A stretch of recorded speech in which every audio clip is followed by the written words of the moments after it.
শ্রীধাম নবদ্বীপ যিনি আমার সুচিমাইর দুলালিয়া, যিনি বিষ্ণুপ্রিয়ার প্রাণ বধুয়া, যিনি শ্রীবাস অঙ্গনে নিত্য নিত্য নটনকারী, যোগী জানে যোগী পায় না, ঋষি জানে ধ্যানে পায় না, সাধক জানে বাবা সাধনায় পায় না, সেহানো বিরিঞ্চিত বাঞ্ছিত ধন কলির আরাধ্য দেবতা সেই ভগবান কি করলেন? রাজপ্রাসাদ পরিত্যাগ করলেন, ছানা মাখন ক্ষীর লবণী পরিত্যাগ করলেন। কেন গো? শুধুমাত্র আমাদের মতো কৃষ্ণ ভোলা বহির্মুখী জীবদের কৃষ্ণ বলে কাঁদানোর জন্য ভগবান আমার সকল কিছু পরিত্যাগ করলেন।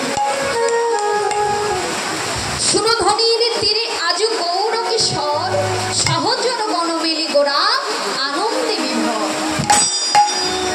আজকে শ্রীধাম নবদ্বীপের মাঝে শ্রীমান মহাপ্রভু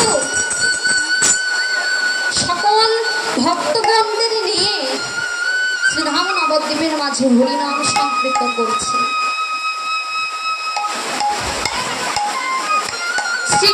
শ্রী চৈতন্য চরিতামৃতে কৃষ্ণদাস কবিরাজ গোস্বামী বললেন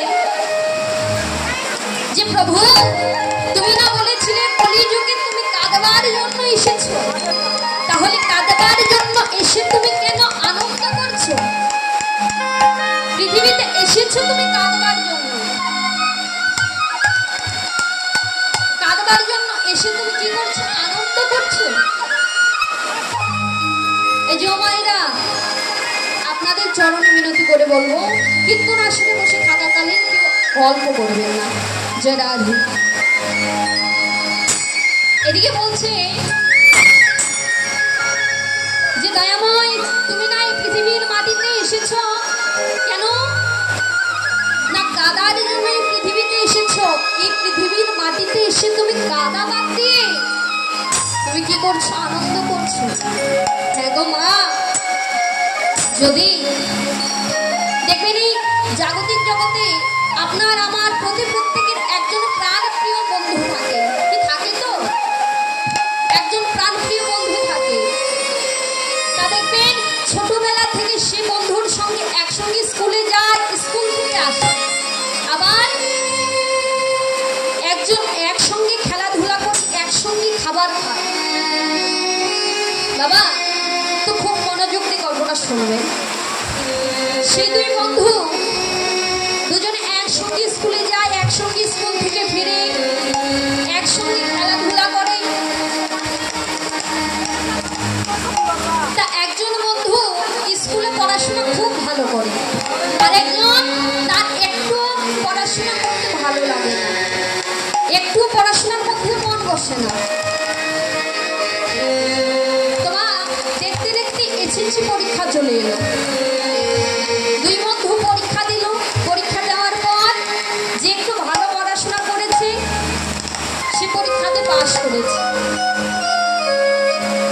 আর এক অপর বন্ধু সে তো পরিবারের চাপে পড়াশোনা করেছে, বা সে কি করেছে?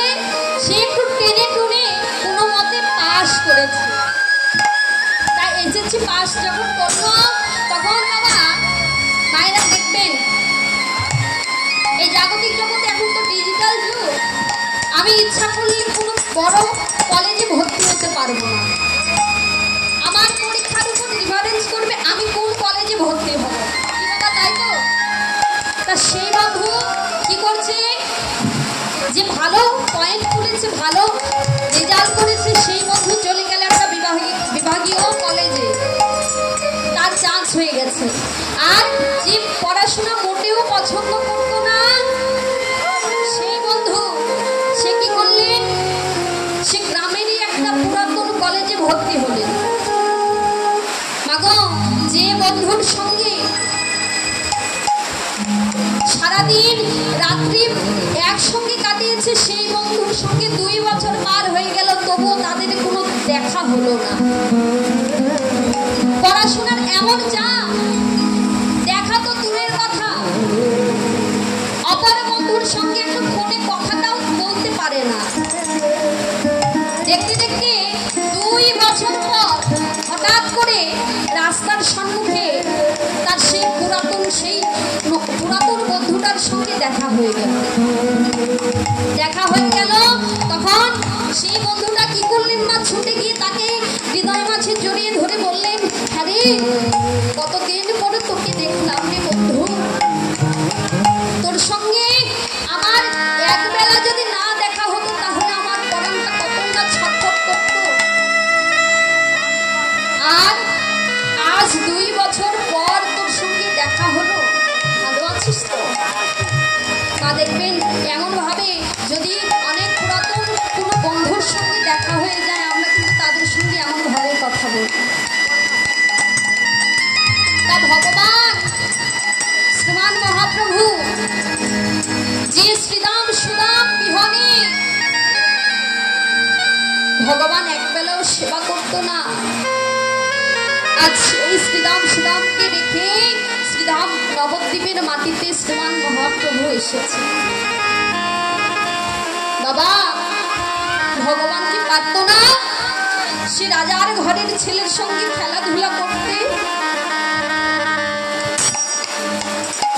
ভগবান কি পারত না জমিদারের ছেলের সঙ্গে খেলাধুলা করতে? তাহলে আজকে কেন ভগবান সেই রাজার ঘরের ছেলেদের সঙ্গে খেলাধুলা না করে, জমিদারের ঘরের ছেলেদের সঙ্গে খেলাধুলা না করে ভগবান কেন তাহলে আজকে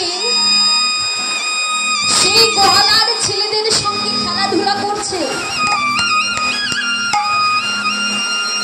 মাগো, সেই শ্রীরাম সুদাম নবদ্বীপের মাটিতে এসেছেন, কতদিন পরে তাদের সঙ্গে দেখা, তাই শ্রীধাম নবদ্বীপের মাটিতে শ্রীমান মহাপ্রভু সেই শ্রীরাম সুদামদের কাছে পেয়ে প্রভুর যেন আজকে আনন্দ আর ঘটছে না। প্রভুর মনে আজকে যেন আনন্দের আর সীমা নেই।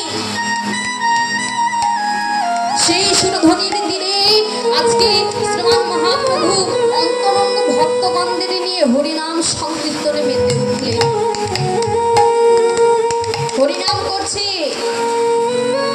আর জগৎ জীবদের ডেকে বলছে, ওগো মায়াময় সংসারে আবদ্ধ হয়ে না থেকে কামনা বাসনাকে দূরে ফেলে দিয়ে একবার এসো, একবার তোমরা হরি বলে কৃষ্ণ বলে কাঁদো।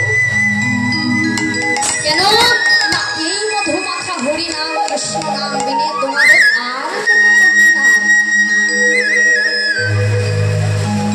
মাগো, ভগবান আমাদের কাছে বেশি কিছু চাইলেন না। ভগবান বললেন, ওগো যদি কেউ একবার একদণ্ড জল ফুল এবং তার সঙ্গে তুলসী পত্র দিয়ে আমাকে ডাকার মতো ডাকতে পারে, আমি সে ভক্তের কাছে ছুটে যাই। তবে মা এই জাগতিক জগতের ফুল জল চাইলেন না।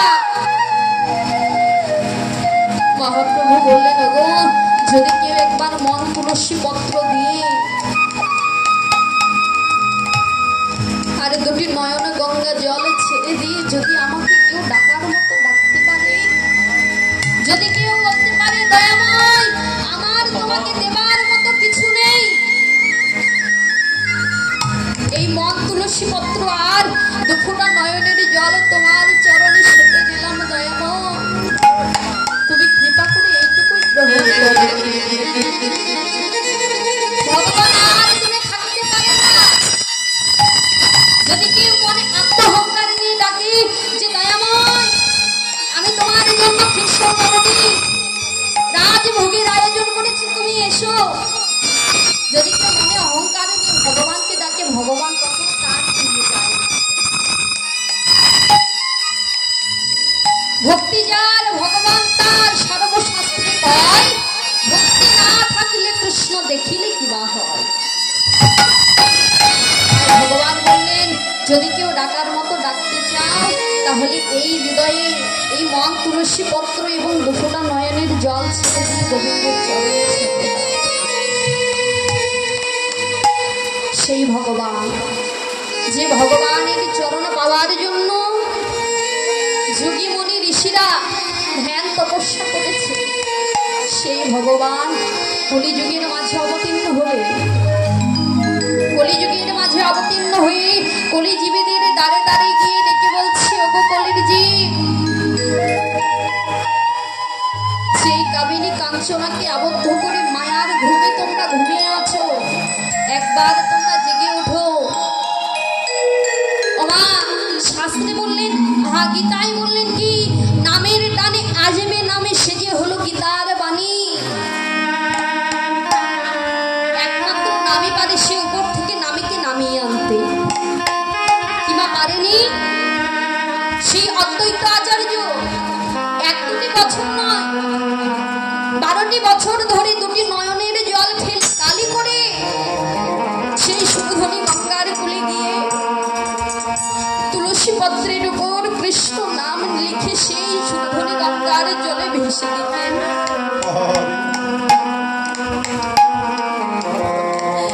সেই তুলসী পত্রের নাম লিখে সুধনী গঙ্গার জলে ভাসিয়ে দিতেন,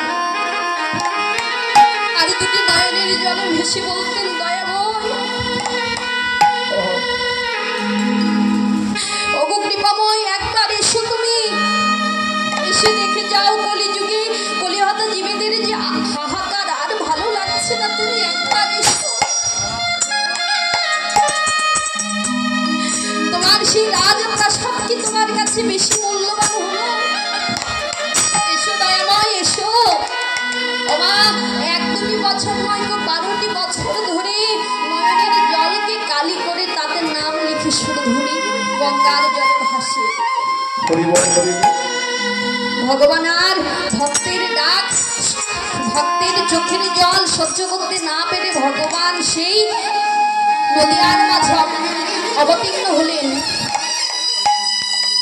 শুধু তাই নয় মা, চোখের জল আর ভক্তিটা যে এমন বস্তু, ভক্ত সুদামা কি করলেন, দ্বারকায় যাবার জন্য ভক্ত সুদামা বন জঙ্গল কত কিছু পেরিয়ে গেলেন, গিয়ে রাজপ্রাসাদের সম্মুখে দাঁড়িয়েছে। ভগবান শ্রীকৃষ্ণ ছুটে এসে সুদামাকে রাজপ্রাসাদে নিয়ে গিয়ে রাজ সিংহাসনে বসিয়ে দেখছে যে সুদামার চরণে শত শত কাঁটা ফুটে আছে,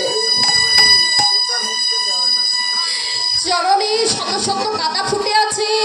এইদিকে রুক্মিণী সত্যভামাকে ডেকে বলছে, ওগো তোমরা যাও, স্বর্ণ ভিক্ষার করে তোমরা জল নিয়ে এসো, আমার বন্ধুর চরণে যে শত শত কাঁটা ফুটে আছে। যেই না গেল রুক্মিণী সত্যভামা জল আনতে, ভগবান কি করলেন, জল আনবার আর সময় দিল না, তার দুটি নয়নের জল দিয়ে ভক্তের চরণ ধোয়াইলেন।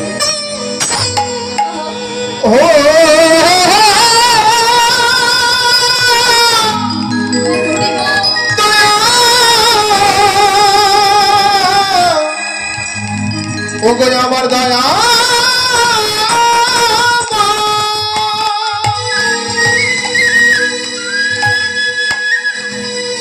ভগবান বললেন, ভক্তি যার ভগবান তার। ভক্তি নিয়ে ভগবানকে ডাকলে পরে ভগবান দূরে থাকতে পারে না। নদিয়ার মাঝে অবতীর্ণ হয়ে নদিয়ার পথে পথে গিয়ে ডেকে বলছে, ওগো নদীবাসী, যাদের আপন করে তোমরা আমাকে দেওয়ার কথাটা ভুলে গেলে, কখনো কি ভেবে দেখেছো যেদিন তোমার এই দেহ ছেড়ে কৃষ্ণ বলা পাখিটা একবার চিরজন্মের মতো উড়ে যাবে, সেদিন কি তোমার সে আপন স্বজন তোমাদের সঙ্গে যাবে? কখনো কি ভেবে দেখেছো সেই আত্মীয় পরিজন যাদের জন্য আমাকে দেওয়া কথাটা ভুলে গেছো, তারা তোমার সঙ্গে যাবে? তাই গৌরী সুরধুনী গঙ্গার কোলে নদিয়ার মাঝে অবতীর্ণ হয়ে হরি নামের ডালে, কৃষ্ণ নামের ডালে মাথায় নিয়ে নদিয়ার পথে পথে কেঁদে বেড়াচ্ছে, আর বলছে, ওগো নদীবাসী, ওগো আর দূরে দাঁড়িয়ে না থেকে, আর বিলম্ব না করে নদীবাসীগণ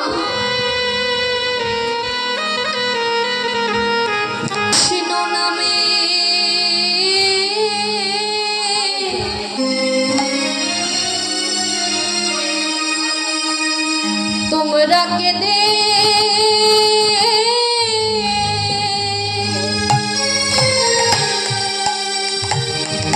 কেঁদেও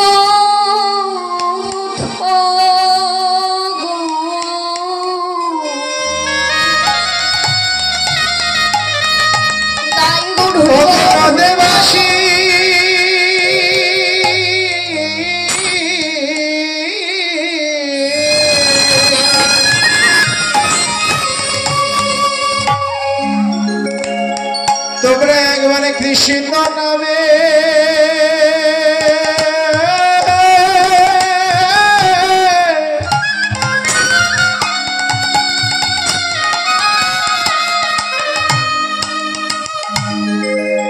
একবারে কেঁদে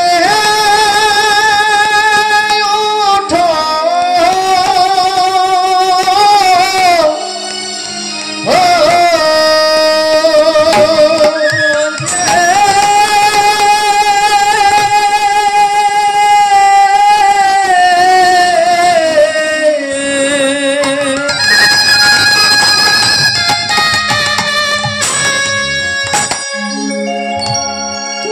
একবারে কৃষ্ণ বলে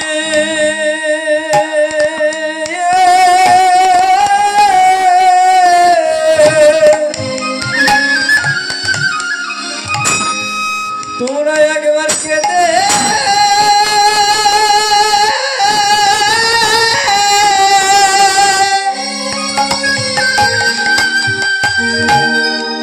একবার কেঁদে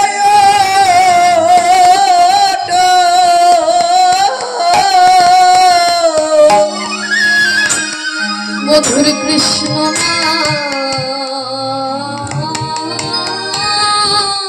বিনা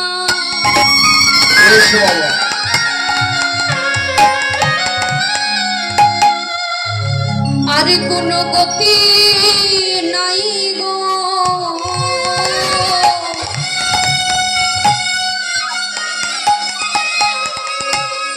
একবার এসো এসো তোমরা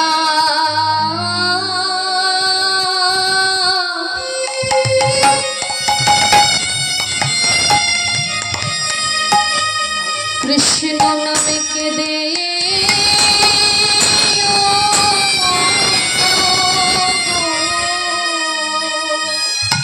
ওরে মধুর কৃষ্ণ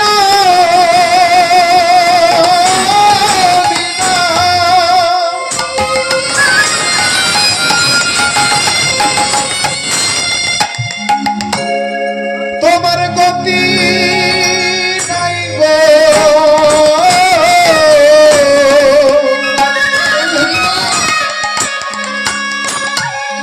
এসে এসে একবারে কৃষ্ণ নামে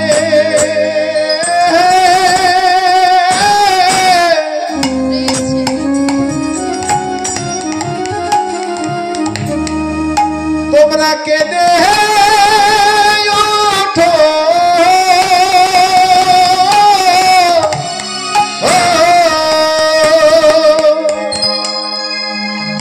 গুণদেবাসী তোমাদের মধুমাখা কৃষ্ণ নাম হরিনাম বিনা আর কোনো গতি নাই তাই সময় থাকতে থাকতে তোমরা একবার মধুমাখা হরি বলো হরি নাম বলো সময় চলে গেলে তো সময় আর ফিরে আসবে না শাস্ত্রে বললেন সময় চলিয়া যায় নদীর স্রোতের প্রায় সোনার ঘড়িতে বলে সময় চলে যাচ্ছে না এই সময় যদি চলে যায় এই যে আমাদের সঠিক সময় কোনটা ভগবানের চরণ ভজনা করার যে যৌবন কাল এই কালটা যদি পেরিয়ে যায় তবে আর ভজন হবে না গো তাই ভগবান বললেন তোমরা আর বিলম্ব না করে একবার হরি বলে কাঁদো জরাধি